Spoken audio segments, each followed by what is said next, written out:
Tonight we enter dangerous territory. Your unprocessed feelings about being perpetually available to everyone except yourself. We're going to talk about projection, energetic boundaries, and that text you answered at 3 a.m. because saying no felt like emotional abandonment. Forget the just be positive advice. Your positivity has commitment issues and a people-pleasing complex that would make Mother Teresa nervous. You say you're spiritually evolved, but panic every time someone takes longer than usual to text back. You've confused being a good person with being a human Wi-Fi hotspot, always connected, never offline, slowly burning out from the inside while wondering why your battery never seems to charge.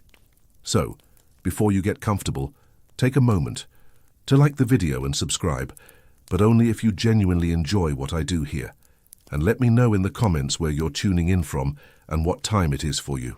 It's always fascinating to see who's joining us from around the world. Relax, adjust the volume and make sure your ego is in airplane mode. You're no longer in your bedroom. You're inside the mind of someone who's finally ready to stop being everyone's emotional first aid kit. The good news, your soul wants to reclaim its sovereignty. The bad news, it brought receipts and a detailed inventory of every time you said yes when you meant no. This video is for those who are exhausted from carrying wounds disguised as kindness. For those who've discovered that being constantly available has made you mysteriously unavailable to your own life. For the emotionally intelligent who've somehow become emotionally bankrupt, trading their inner sanctuary for the illusion of being indispensable. As Carl Jung once observed, the privilege of a lifetime is being who you are. But what happens when who you are has been slowly suffocated by who everyone else needs you to be? What happens when your authentic self has been buried under layers of automatic yeses, reflexive helping, and the exhausting performance of perpetual emotional availability? We live in a culture that has weaponized compassion. You've been conditioned to believe that boundaries are selfish, that saying no is cruel, that your worth is measured by your willingness to dissolve into the needs of others. You've been taught that love means accessibility, that caring means never being unavailable, that spiritual growth requires the complete abandonment of your own energetic sovereignty. But here's what they don't tell you about this beautiful, self-destructive pattern. Every time you abandon yourself to rescue someone else, you're not actually helping them. You're enabling their emotional helplessness while slowly erasing your own existence. You've become a ghost in your own life, haunting the edges of everyone else's story while your own narrative sits unwritten, gathering dust in the corner of your consciousness. The prison of availability is subtle and insidious. It doesn't announce itself with dramatic bars or obvious chains. Instead, it whispers sweet lies about virtue and service, about being needed and useful. It convinces you that your value lies in your function, that your worth is determined by your willingness to be interrupted, to be depleted, to be forever at the beck and call of anyone who's learned to press your guilt buttons with surgical precision. You've trained people to expect your instant response, your immediate availability, your reflexive yes. You've become a human vending machine for emotional comfort, dispensing validation and support with the mechanical reliability of someone who's forgotten they have needs too. And now, when you dare to hesitate, when you consider saying no, when you contemplate the radical act of prioritizing your own well-being, the world responds with confusion, manipulation, and the kind of entitled outrage reserved for malfunctioning appliances. The dopamine hit of being needed has become your drug of choice.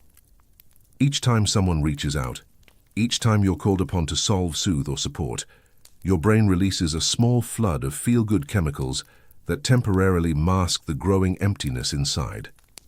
You've confused being useful with being loved, being available with being valued, being needed with being seen. But let's be brutally honest about what's really happening here. Your compulsive availability isn't actually about love or service or spiritual evolution. It's about fear. Fear of abandonment, fear of rejection, fear of being forgotten or replaced. You've confused codependency with compassion, emotional addiction with authentic care. You give and give and give, not from a place of overflow, but from a place of desperate emptiness, hoping that if you make yourself indispensable enough, people will never leave. This is the false spirituality of automatic kindness, the belief that saying yes to everyone is somehow more enlightened than saying yes to yourself. You've been sold a corrupted version of service that demands the sacrifice of your own well-being on the altar of others' comfort. You've been told that boundaries are ego, that self-care is selfish, that true love requires the complete dissolution of the self. But here's the truth they don't want you to discover. You are not a rescue station. You are not a 24-hour emotional hotline. You are not a human sacrifice on the altar of other people's unprocessed trauma. You are a sovereign being with your own needs, desires, and sacred boundaries. You are a temple with opening hours, not a highway rest stop for anyone who needs to dump their emotional baggage. The technique I want you to practice is deceptively simple. The conscious no as a tool of energetic alignment. Before you automatically say yes to any request, any demand, any expectation, pause, breathe. Ask yourself, does this align with my highest good? Does this honor my energy and my needs? Am I saying yes from love or from fear? Am I responding from abundance or from the desperate scarcity of someone who believes their worth depends on their usefulness? Start small. Say no to the insignificant requests first. No, you can't drop everything to listen to the same complaint for the 100th time. No, you can't sacrifice your sleep to soothe someone else's anxiety. No, you can't abandon your own plans to rescue someone from the consequences of their own choices. Each no is a small act of rebellion against the tyranny of others' expectations. Each no is a declaration of your right to exist as more than a function in someone else's life. Watch what happens when you start withdrawing your automatic availability. Watch how some people react with confusion, others with anger, and a precious few with respect. Pay attention to who supports your newfound boundaries and who tries to guilt you back into your old patterns. This is valuable information about the true nature of your relationships. The people who truly care about you will celebrate your awakening. They'll recognize that a person with healthy boundaries is capable of more authentic love than someone who gives from depletion. They'll understand that your no's make your yeses more meaningful, that your unavailability makes your presence more precious. But others will reveal themselves as emotional parasites who've grown dependent on your endless accessibility. They'll try to shame you back into compliance, to guilt you into returning to your role as their unpaid therapist, their emotional dumping ground, their reliable source of validation and support. They'll tell you you've changed, that you're being selfish, that you're not the person they thought you were. And they'll be absolutely right. You're not the person they thought you were. You're not the person you thought you were. You're awakening from the trance of perpetual availability and remembering that you exist for more than other people's convenience. This awakening often comes with a profound sense of grief. You'll mourn the version of yourself that said yes to everything, that was always available, always helpful, always there. You'll grieve the relationships that were built on your willingness to be used rather than your worthiness to be loved. You'll feel the deep sadness of recognizing how much of your life you've spent as a supporting character in other people's stories. But beneath the grief lies something revolutionary, the possibility of authentic relationship. When you stop being available to everyone, you become truly available to the right people. When you stop saying yes automatically, your yeses carry real weight. When you stop rescuing everyone, you create space for people to develop their own strength. The void after the automatic yes is where your real life begins. It's in that pause, that hesitation, that moment of conscious choice where you remember that you have options.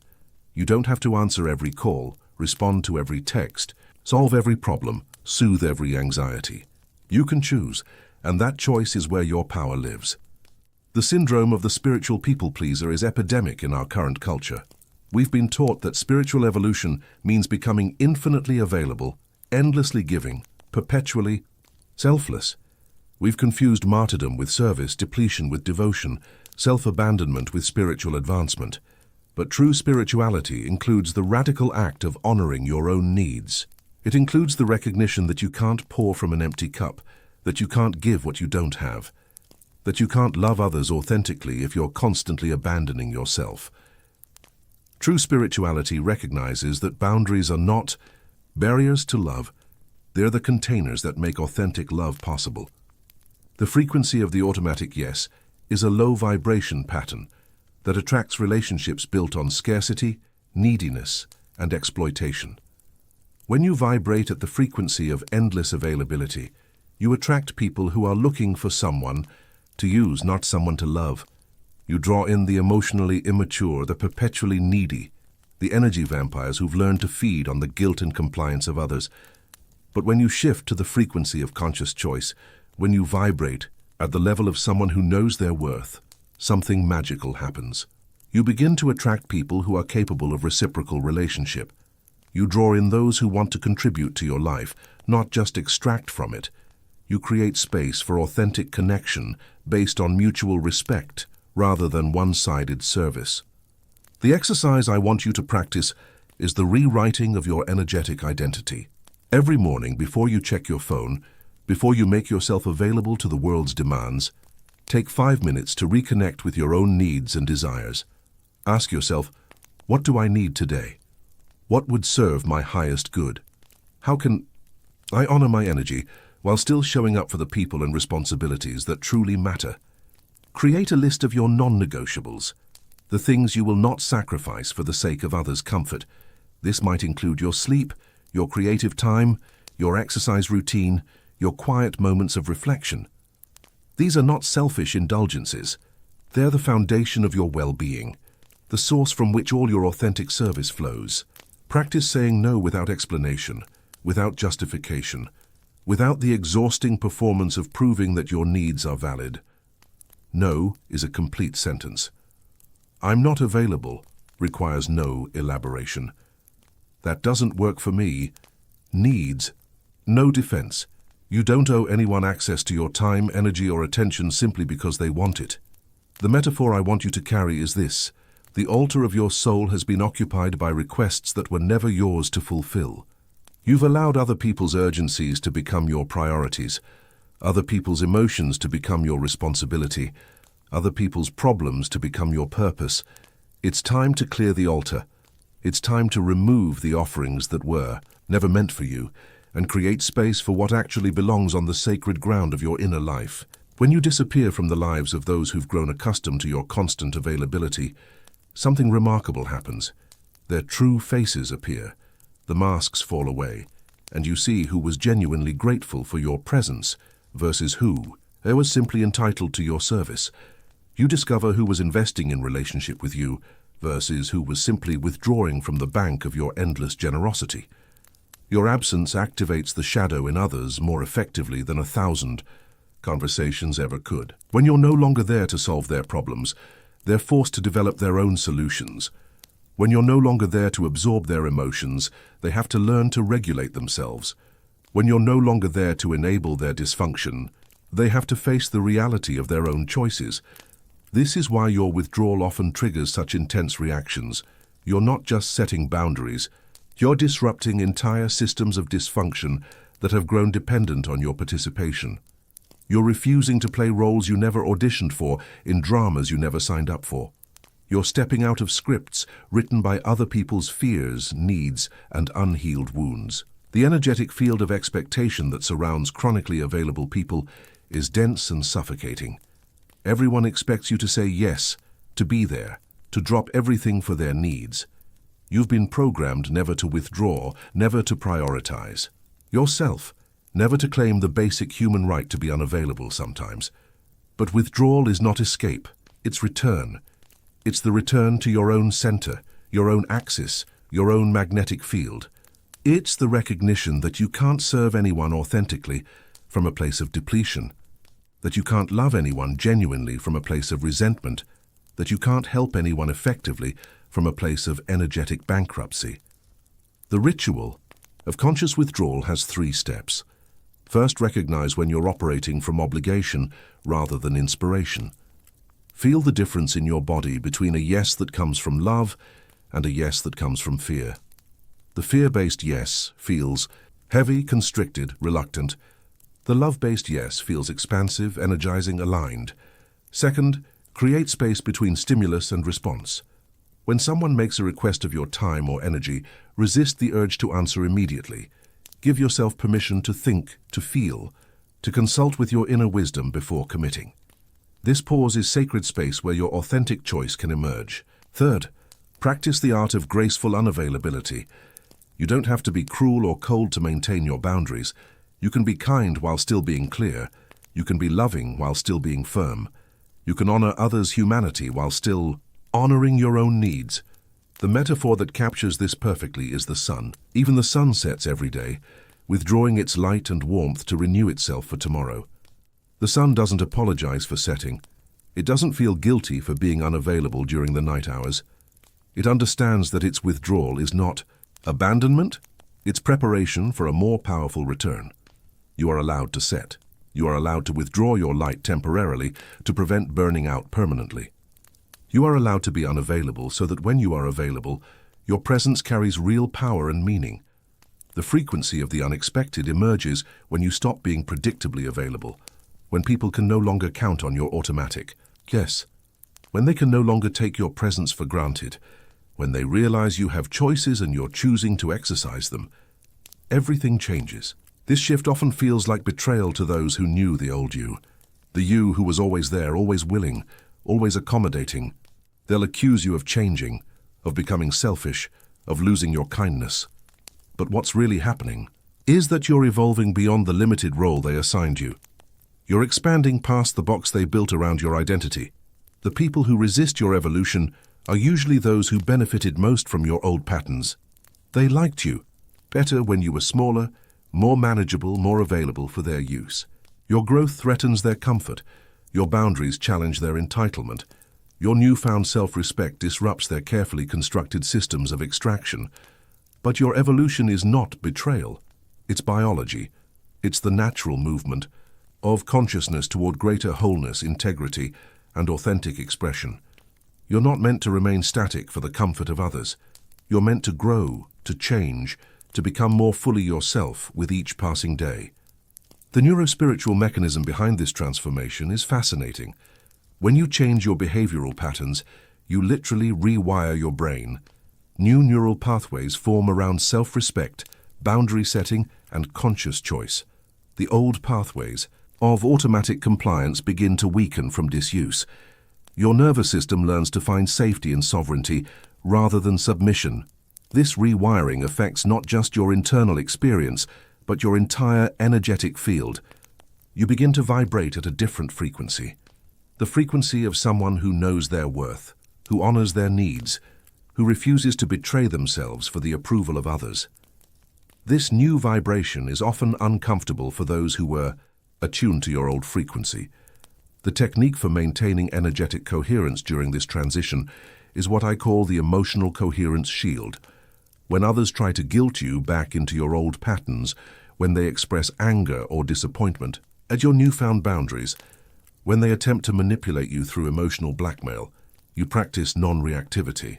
You breathe deeply and remind yourself that their discomfort with your boundaries is not your responsibility to fix. You recognize that their anger is often grief in disguise. They're mourning the loss of their access to your unquestioned service. You hold space for their feelings without taking responsibility for them. You repeat to yourself, I am not responsible for managing other people's emotions about my choices. I am only responsible for making choices that honor my integrity and well-being. This mantra becomes a shield that protects you from the energetic manipulation of those who want you to return to your old patterns. The metaphor for this stage is beautiful. When you change the music, only those who can hear with their soul continue to dance. The others fall out of rhythm and either learn the new song or find a different dance floor. This is not cruelty, it's clarity. It's the natural sorting that happens when you stop contorting yourself to fit into spaces you've outgrown. Silence becomes your new language during this transformation. Not the silence of suppression or avoidance, but the silence of sovereignty. The silence of someone who no longer feels compelled to explain, justify, or defend their right to exist as they are. This is a radical departure from the old you, who filled every pause with words, who rushed to smooth over every moment of discomfort, who never let silence exist without trying to fix it or fill it. The new you understands that silence is not emptiness, it's fullness. It's the pregnant pause where possibility lives, where authentic response can emerge, where truth has space to breathe. The common error is confusing this conscious silence with absence of energy. But conscious silence is actually highly energetic. It's the energy of presence without performance, of being without doing, of existing without justifying your existence. This type of silence generates breakdowns in manipulative emotional systems because it refuses to provide the reaction that feeds the manipulation. When you don't immediately respond to guilt trips, when you don't rush to fill uncomfortable pauses, when you don't automatically soothe others' distress at your boundaries, the whole system of emotional manipulation collapses. The neuroscience of conscious silence is remarkable. When you resist the urge to fill every pause with words or actions, when you allow space for authentic response rather than automatic reaction, you're literally retraining your nervous system. You're moving from a reactive state to a responsive state, from unconscious patterns to conscious choice. The technique of breathe, observe, reprogram becomes your daily ritual. Every morning, you take 5 minutes to breathe deeply, to observe your current emotional state without judgment, and to consciously reprogram your intention for how you want to show up in the world. You ask yourself, how do I want to feel today? What energy do I want to embody? How can I honor my needs while still contributing meaningfully to the world? This simple practice creates a foundation of conscious choice that supports you throughout the day. The metaphor I want you to hold is profound. Silence is the womb where your new identity is being gestated.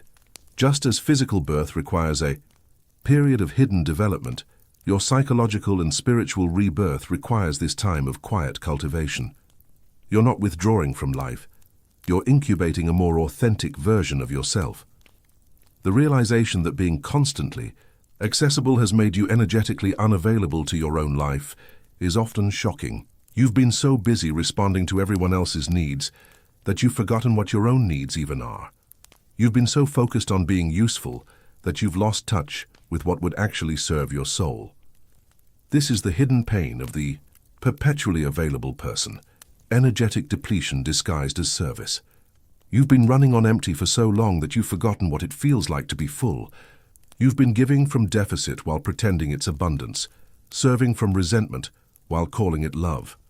The spiritual myth that being light means being always available is one of the most destructive beliefs in contemporary consciousness. It conflates spiritual service with self-abandonment, equates love with accessibility, confuses compassion with codependency. True spiritual light knows when to shine and when to rest. It understands that sustainable service requires periods of regeneration, that authentic love includes love for oneself, that real compassion sometimes means allowing others to struggle with the consequences of their choices rather than rushing to rescue them. The excess of availability creates an incoherence between what you desire and what you vibrate. You may desire respect, reciprocity, and authentic connection. But if you're vibrating at the frequency of someone who will accept scraps, who never says no, who always puts others first, you'll continue to attract experiences that match that vibration rather than your desires. This is where the technique of sacred scheduling becomes crucial. You create specific times when you're available for others and specific times when you're unavailable, not because you're busy with external tasks, but because you're busy with the internal work of maintaining your own well-being. These unavailable times might include your morning routine, your evening wind down, your creative time, your exercise, your meditation, your simple enjoyment of solitude. These are not selfish indulgences. They're the foundation of your capacity to show up authentically for anything else. The analogy that captures this perfectly is the lighthouse. A lighthouse doesn't burn itself out trying to rescue every ship. It maintains its own light consistently, marking safe passage for those who can see it. It understands that its greatest service is its own stability, its own brightness, its own reliability as a point of reference in the storm. You are not meant to burn yourself out rescuing others from their own storms. You're meant to maintain your own light so that those who are ready can use it as a guide. Your job is not to solve everyone's problems. It's to embody the solution you want to see in the world. The invisible game of emotional manipulation becomes visible when you stop automatically reacting to every emotional trigger others present. You begin to see the patterns, how certain people only contact you when they need something, how others use guilt and obligation to maintain access to your energy, how some relationships exist solely for what you provide rather than who you are. The trap of explaining yourself is particularly insidious because it reveals your deepest wound. The fear that you're not inherently worthy of respect, that your needs require justification, that your boundaries need to be defended with evidence and arguments. But the truth is this: your no needs no explanation, your unavailability requires no justification. Your choice to prioritize your well-being needs no defense. You're not on trial for the crime of having needs, boundaries, and the audacity to honor them.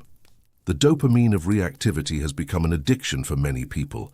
They create drama, chaos, and urgency, not because there's actually an emergency, but because they've become dependent on the chemical rush of high-emotion situations. When you refuse to react, when you don't take the bait, when you remain calm in the face of manufactured urgency, you're literally refusing to enable their addiction. This is why non-reaction is such a powerful force. It's not passive. It's actively choosing a different energy.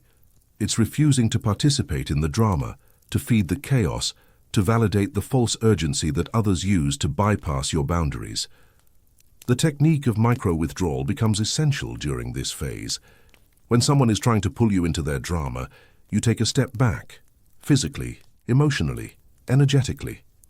You might excuse yourself to use the bathroom, suggest talking about it later when emotions are calmer, or simply change the subject to something more constructive. These micro-withdrawals are not avoidance. They're strategic disengagement from unproductive patterns. They're choosing not to participate in conversations, interactions, or dynamics that drain your energy without producing any positive outcome. The metaphor of the mirror is perfect here. A mirror doesn't respond to what touches it. It simply reflects the truth.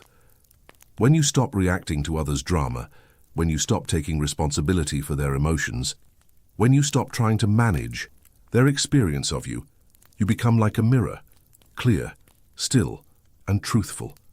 The pain of being misunderstood is one of the deepest fears of the recovering people-pleaser. You've spent so much energy trying to be seen, understood, and appreciated that the thought of being misinterpreted feels like death itself. But here's the profound truth. Being misunderstood is often the clearest sign that you're awakening to your authentic self. When you stop contorting yourself to fit others' expectations, when you stop performing the version of yourself that others prefer, when you start showing up as you actually are, some people won't recognize you. This misunderstanding is not a bug in the system. It's a feature. It's the natural sorting that happens when you stop being all things to all people and start being something real to yourself. Those who truly see you will recognize your authenticity. Those who only saw the performance will be confused by your realness. The frequency of self-abandonment is often vibrating beneath your compassion. You've learned to mistake self-neglect for selflessness, to confuse personal sacrifice with spiritual service. You give and give and give, not from overflow, but from the desperate hope that your usefulness will guarantee your worthiness. But worthiness cannot be earned through service. Value cannot be established through availability. Love cannot be secured through sacrifice. These are the painful illusions that keep you trapped in patterns of giving that deplete rather than fulfill you. The technique of liberation involves a daily mantra that rewrites your relationship with yourself. I refuse to translate myself to fit into other people's understanding. I refuse to shrink to make others comfortable. I refuse to abandon myself to secure others' approval. This mantra is not arrogance and its alignment. It's the recognition that you are not a rough draft in need of others' editing. You are not a foreign language requiring constant translation. You are not a problem to be solved or a project to be improved. The analogy that captures this beautifully is simple. You are not a subtitle. You are not meant to provide constant explanation, interpretation, and clarification of your existence. You are the main feature, the primary story, the original language. Those who are meant to understand you will learn your language. Those who aren't ready will have to wait until they are. The silent rebellion begins when you realize that your withdrawal from dysfunctional systems creates more change than any argument, explanation, or attempt at reform ever could. When you stop participating in toxicity, when you refuse to enable dysfunction, when you quietly remove your energy from situations that don't serve your highest good, you create a vacuum that forces the system to reorganize itself. This is the profound power of conscious withdrawal. You're not fighting the system. You're starving it of the energy it needs to maintain itself. You're not arguing with toxicity. You're simply removing yourself from its vicinity. You're not trying to change others. You're changing yourself and allowing the ripple effects to unfold naturally. The energetic secret of unpredictability is that it disrupts others' ability to manipulate your responses. When people can't predict how you'll react, when they can't count on your automatic compliance, when they realize you have options and you're willing to exercise them, they're forced to engage with you differently. This unpredictability is not chaos. It's consciousness. It's the freedom to respond from your current truth rather than your historical patterns. It's the liberation of choice rather than the imprisonment of automatic behavior. The quantum field responds to conscious decision more powerfully than to desperate affirmation. When you make a clear, aligned choice and then take action that supports that choice, you're working with the fundamental creative forces of the universe. You're not trying to convince reality to change. You're changing yourself and trusting reality to reorganize itself around your new vibration. The technique of inverted prayer is powerful. Instead of begging the universe for what you want, you make an internal declaration of who you're choosing to be, and then align your actions with that declaration. Instead of pleading for respect, you embody self-respect. Instead of asking for love, you practice self-love. Instead of demanding boundaries from others, you implement boundaries for yourself. This practice recognizes that you can't control others' behavior, but you can absolutely control your own. You can't force respect, but you can refuse disrespect. You can't make someone value you, but you can stop undervaluing yourself. You can't create healthy relationships with unhealthy people, but you can become so healthy that unhealthy people naturally fall away from your life. The metaphor of the wolf is perfect for this phase. The wolf doesn't announce its arrival with howls and threats. It simply appears, changes the entire energy of the landscape, and everything reorganizes itself around its presence. This is the power you discover when you stop talking about boundaries and simply embody them. When you stop explaining your worth and simply demonstrate it through your choices. You are a field, not a channel. This distinction is crucial. A channel is a conduit through which energy passes. It has no boundaries, no filters, no capacity to say no. Energy flows through it indiscriminately, often leaving the channel depleted and overwhelmed. But a field has edges, boundaries, a defined space within which certain energies are welcome and others are not. A field has sovereignty over what it allows in and what it keeps out. A field understands that its power lies not in its accessibility, but in its selectivity.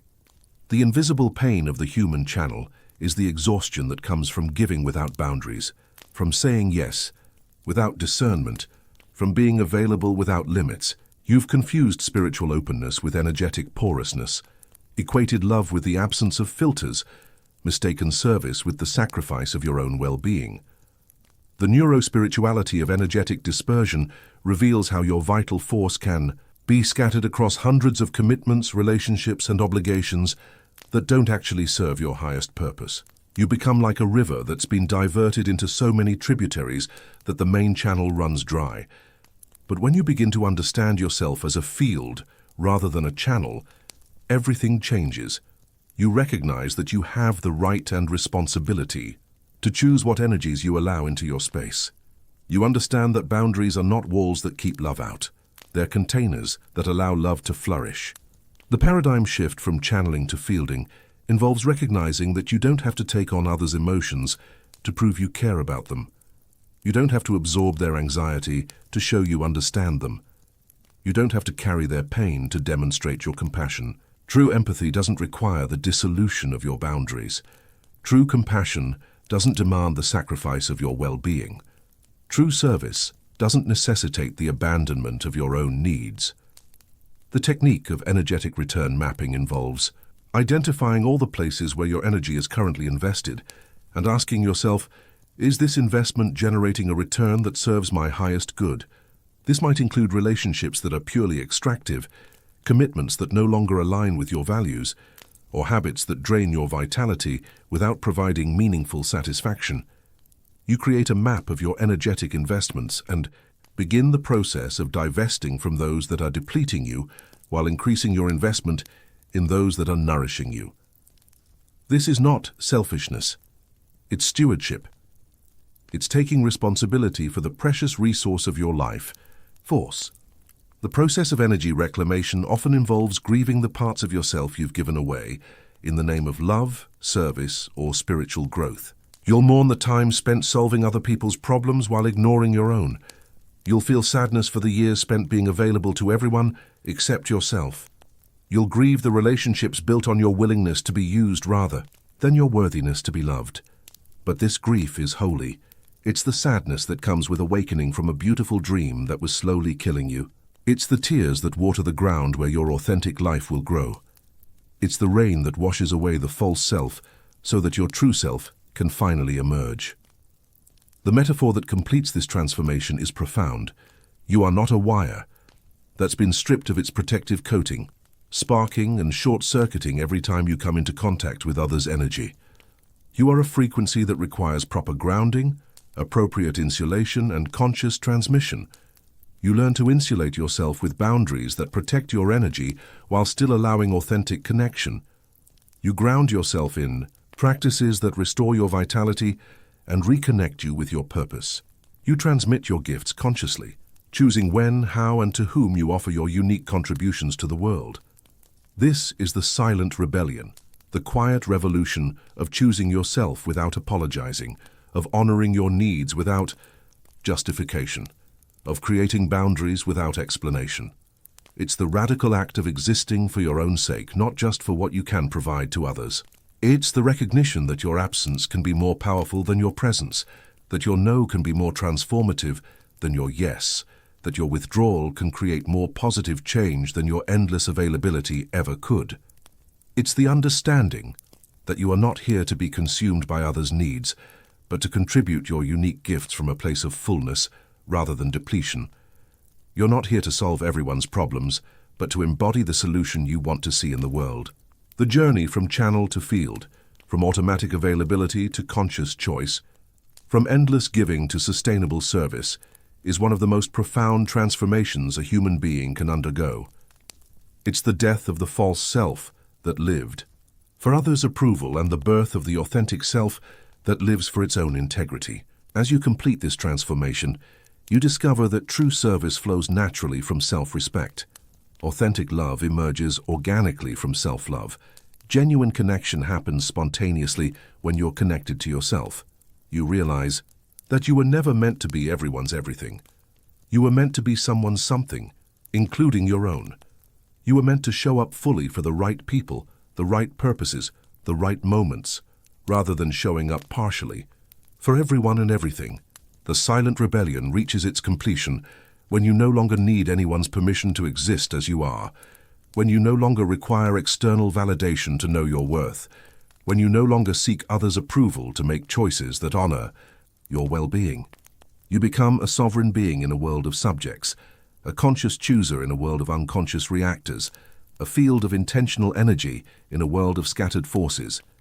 You discover that your greatest gift to the world is not your endless availability, but your authentic presence. Your most profound service is not your constant giving, but your example of what it looks like to live with integrity, boundaries, and genuine self-love.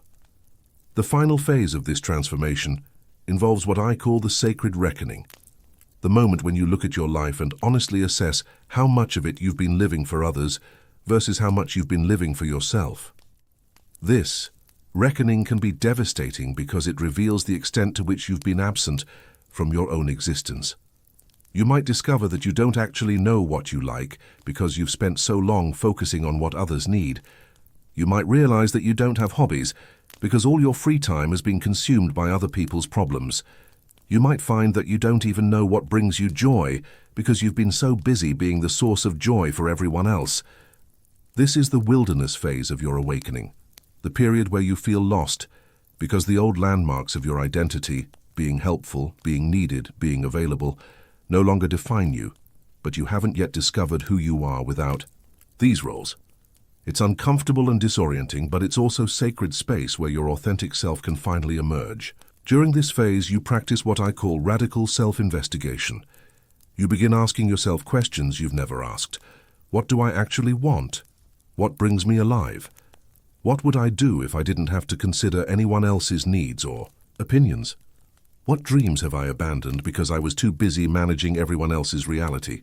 These questions can feel selfish at first, because you've been conditioned to believe that considering your own desires is somehow wrong or spiritually inferior.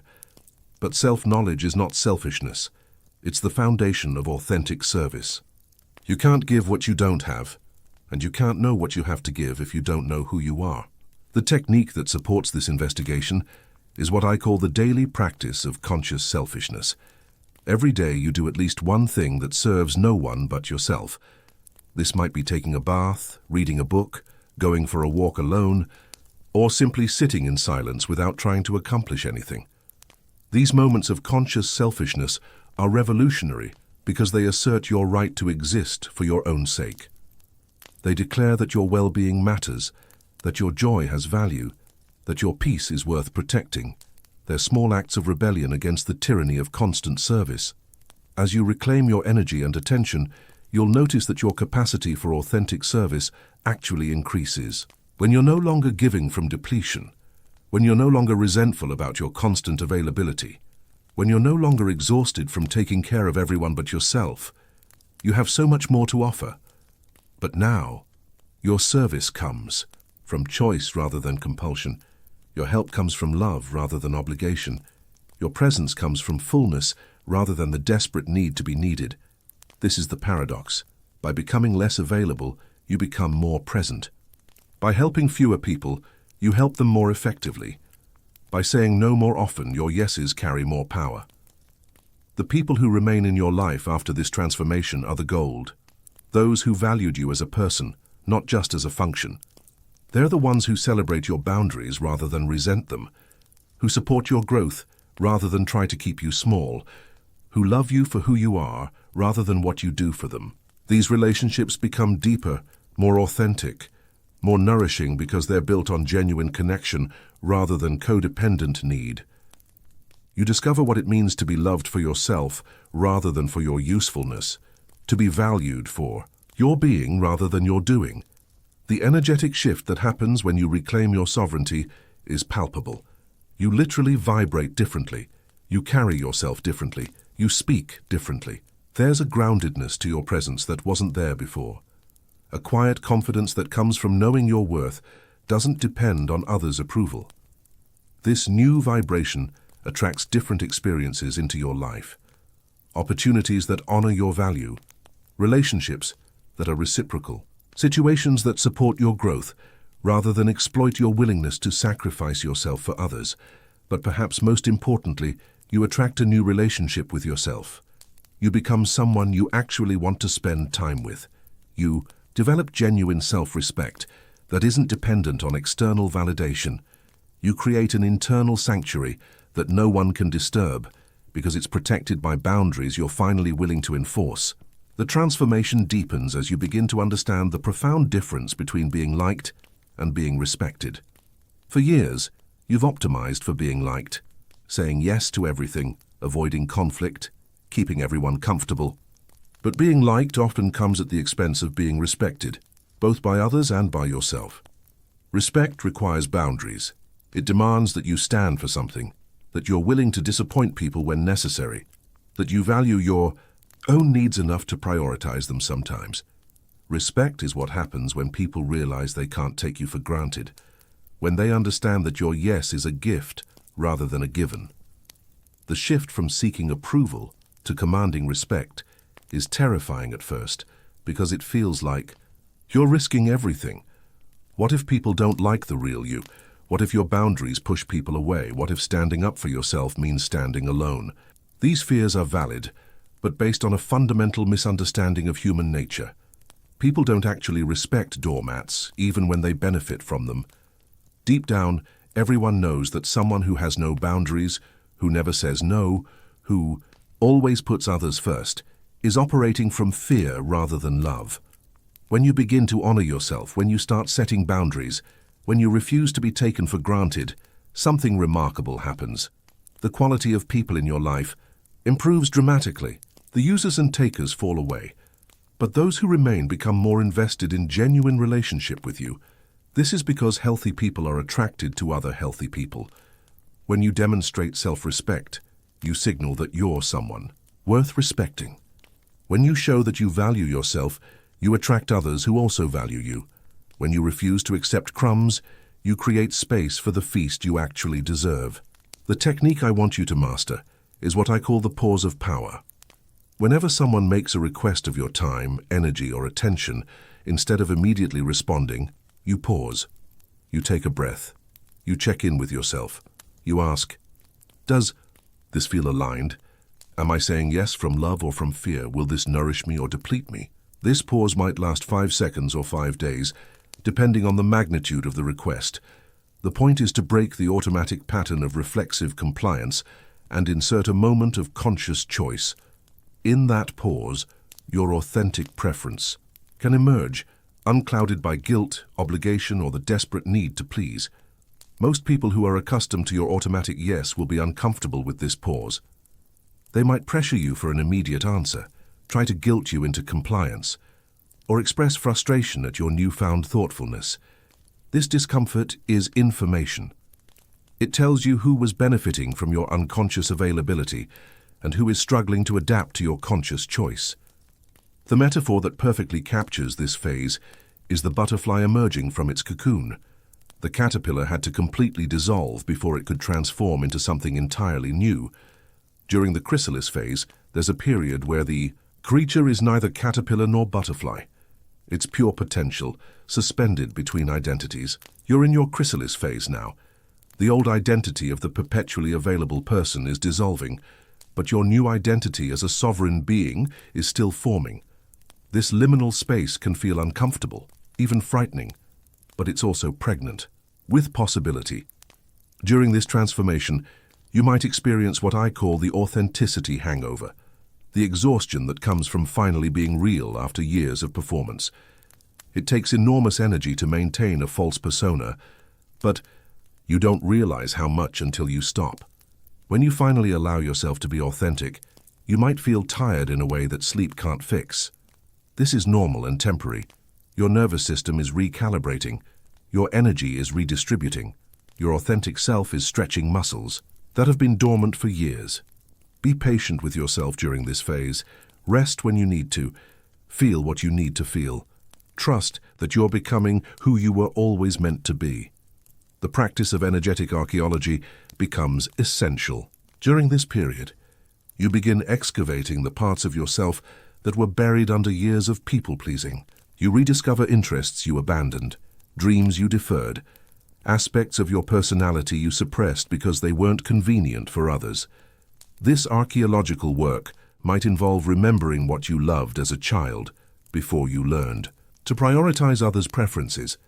It might mean reconnecting with creative pursuits you abandoned because they seemed selfish. It might include exploring aspects of spirituality, philosophy, or lifestyle that you avoided because they might make others uncomfortable. Each recovered piece of yourself is a small rebellion against the forces that tried to shape you into something more manageable, more useful, more available. You're not becoming someone new. You're remembering who you were before the world convinced you to be someone else. The relationship with your own needs undergoes a profound transformation during this phase. For years, you might have barely been aware of what you needed because you were so focused on meeting everyone else's needs. Your own desires were background noise, easily ignored in favor of more pressing or more vocal demands from others. Now you begin the practice of need meditation, regularly checking in with yourself to identify what you actually need in any given moment. This might be physical needs like rest, food, or movement. It might be emotional needs like solitude, creativity, or connection. It might be spiritual needs like meaning, purpose, or transcendence. The revolutionary act is not just identifying these needs, but actually honoring them.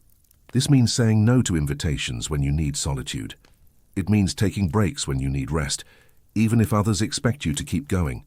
It means pursuing activities that feed your soul, even if they don't serve anyone else's agenda. As Nietzsche observed, the individual has always had to struggle not to be overwhelmed by the tribe. If you try it, you will be lonely often and sometimes frightened, but no price is too high to pay for the privilege of owning yourself. The loneliness Nietzsche mentions is real and challenging. When you stop being available to everyone, when you start prioritizing your own needs, when you refuse to participate in dysfunctional dynamics, you might find yourself alone more often than before. This solitude can feel scary at first, especially if you've used constant connection as a way to avoid facing yourself. But this loneliness is different from isolation.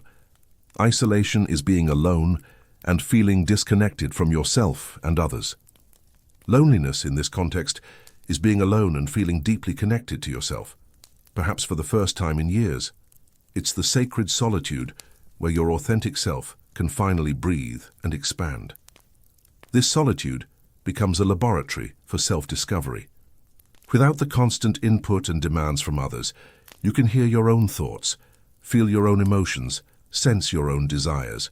You can explore who you are when you're not performing, reacting, or accommodating. You can experience your own company without the need to entertain, impress, or serve anyone. The fear of this solitude is often what keeps people trapped in patterns of excessive availability.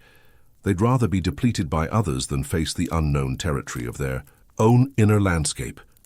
But this is exactly where your power lies, in the willingness to be alone with yourself, to face whatever emerges in the silence, to befriend the parts of yourself you've been avoiding. The technique of sacred selfishness becomes a daily practice. This involves making choices based solely on what serves your highest good, without justification or apology.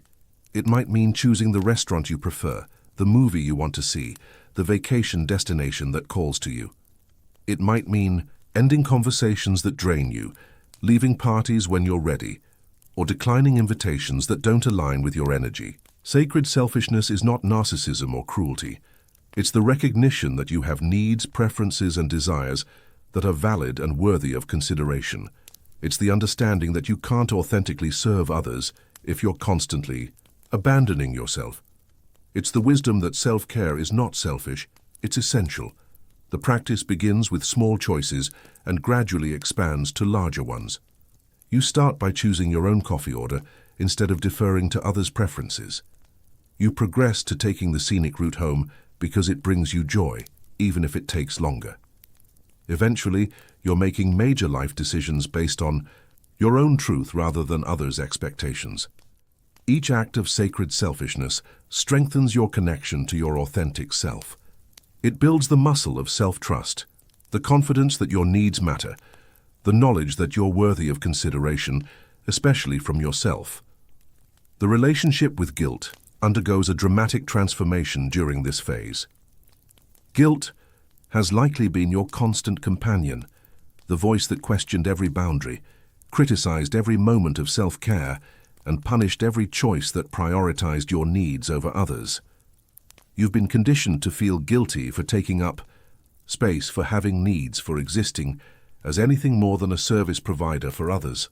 But guilt is often a signal that you're breaking free from conditioning that never served you. When you feel guilty for saying no, for taking time for yourself, for setting boundaries, you're feeling the discomfort of growth. You're stretching beyond the limitations that were placed on you by family, culture, and society.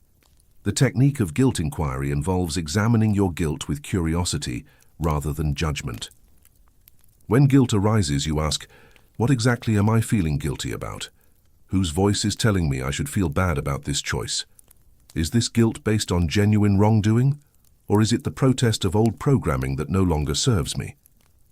Most of the time, you'll discover that your guilt is not about actually harming someone, but about disappointing them, not meeting their expectations, or refusing to play a role they've assigned you.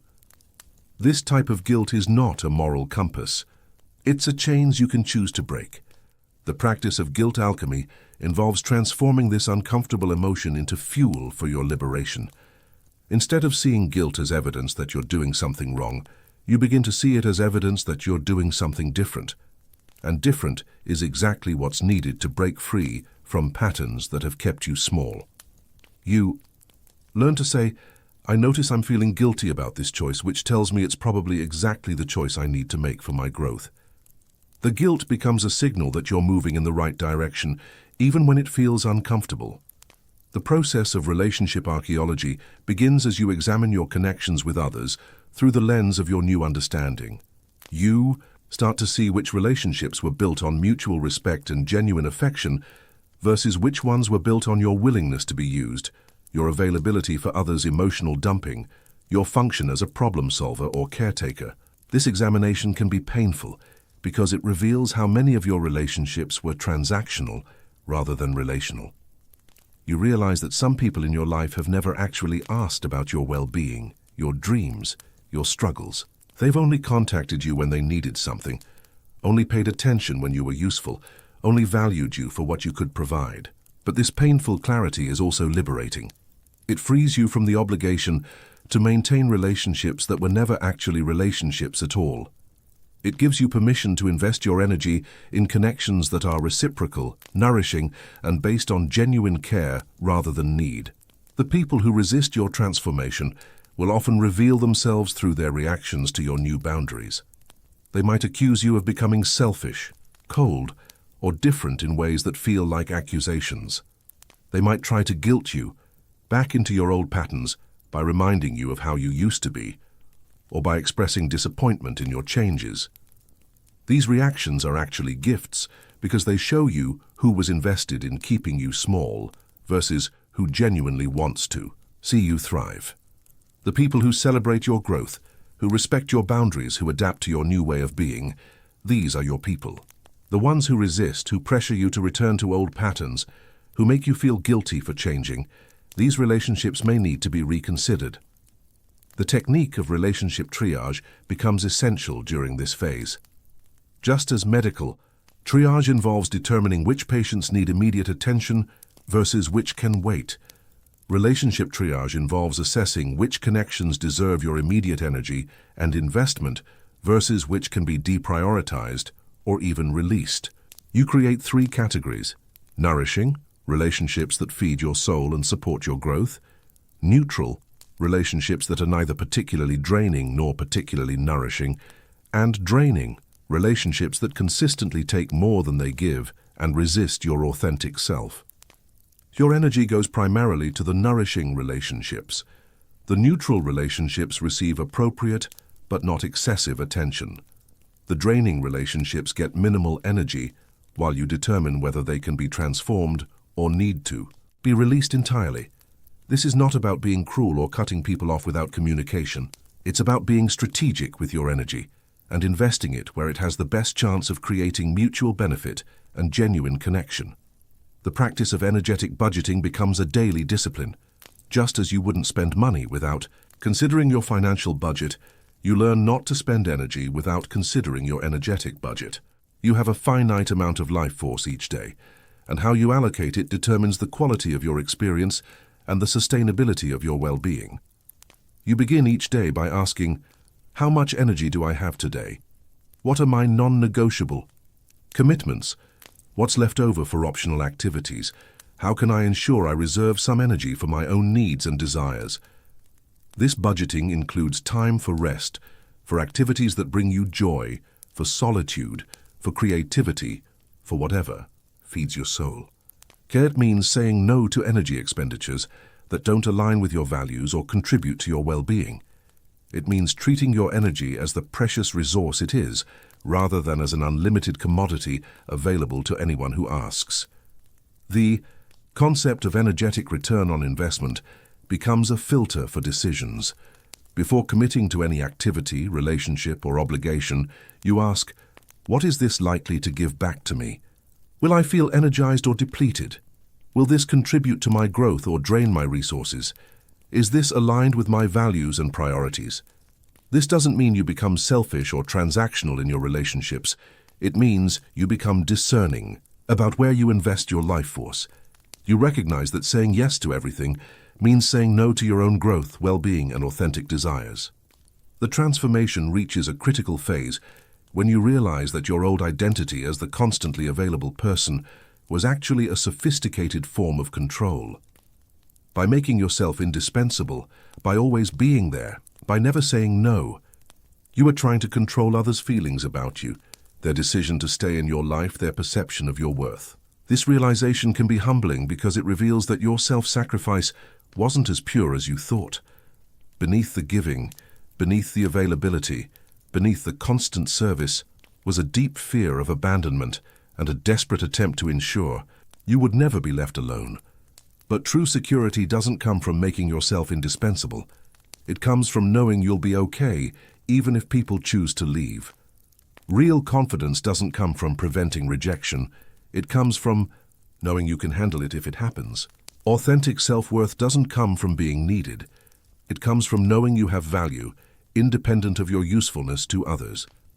The practice of detachment with love becomes essential during this phase.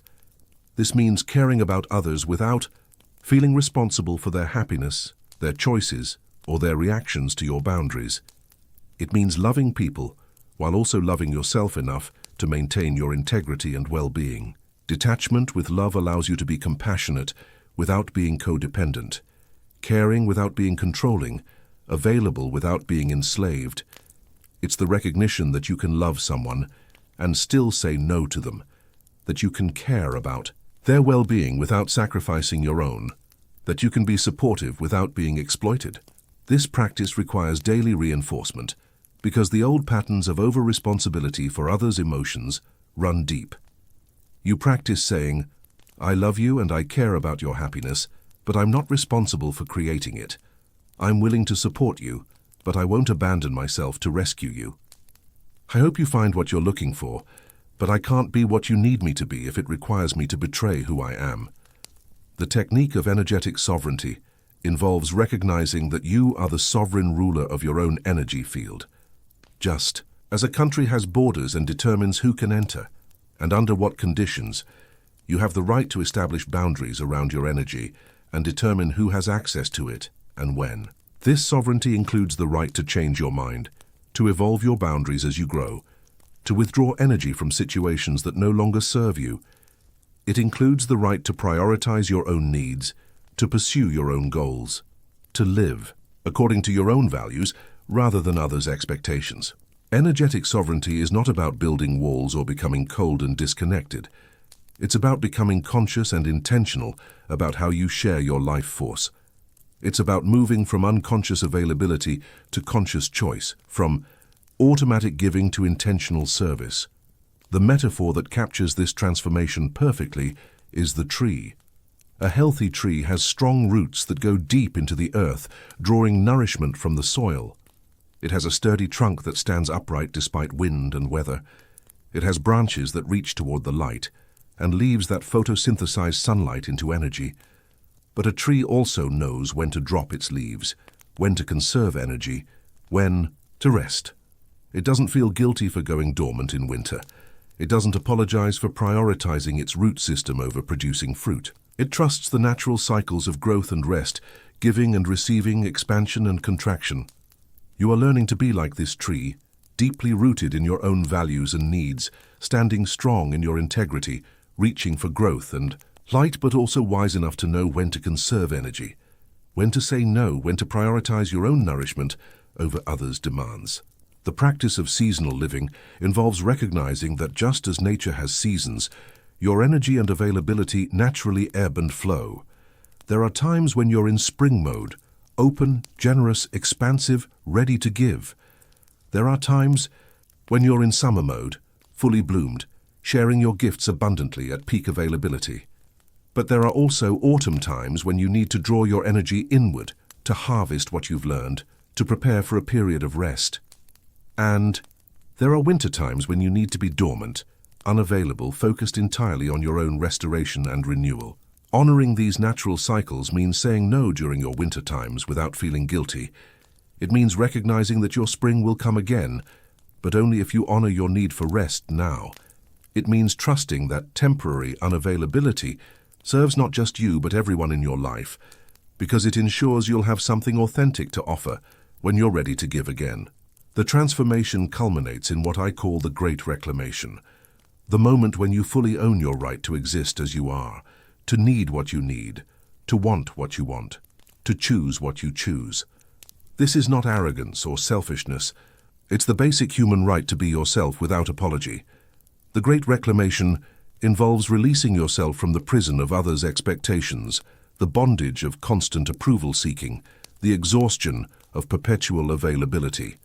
It's the moment when you realize that you don't need anyone's permission to be happy, to set boundaries, to prioritize your well-being. You reclaim your time by saying no to commitments that don't align with your values. You reclaim your energy by refusing to absorb others' emotions or solve their problems for them. You reclaim your peace by stepping away from drama and chaos. You reclaim your joy by pursuing activities and relationships that actually bring you alive. This reclamation is not a one-time event, but an ongoing practice. Every day you have opportunities to choose yourself, to honor your needs, to maintain your boundaries. Every day you can practice the radical act of existing for your own sake, rather than as a function in someone else's life. The silent rebellion reaches its fullest expression when you realize that your greatest gift to the world is not your endless availability, but your authentic presence. When you show up as who you really are, when you speak your truth, when you honor your needs, you give others permission to do the same. You become a living example of what it looks like to be both loving and boundaried, both caring and self-respecting, both generous and discerning. You show that it's possible to be a good person without being a doormat, to be spiritual without being self-sacrificing, to be kind without being exploited. Your life becomes a testament to the possibility of authentic existence. People look at you and think, if they can honor themselves and still be loving, maybe I can too. If they can say no and still be a good person, maybe I can too. If they can prioritize their needs without being selfish, maybe I can too. This is your invitation to join the silent rebellion. Not a rebellion of anger or destruction, but a rebellion of consciousness and authentic choice. The rebellion of choosing yourself without apology, of honoring your needs without shame, of creating the space necessary for your true self to flourish. The world needs your gifts, but it needs them given from fullness rather than emptiness, from choice rather than compulsion, from love rather than fear. The world needs your presence, but it needs your real presence, not the performance of presence that exhausts you and helps no one. Take back your energy, reclaim your time, honor your needs, create your boundaries, choose your yeses and your nos with conscious intention. Become the sovereign being you were meant to be rather than the servant you were conditioned to become. Write in the comments, I choose my own lucidity. Let's see how many here are ready for this kind of awakening. Tell me what themes you'd like explored in future videos. The most upvoted comments will likely be converted into sleeping pills for you. The silent rebellion begins with a single choice to honor yourself. Make that choice now and watch how everything else begins to align. Sweet dreams, sovereign soul, your real life is waiting.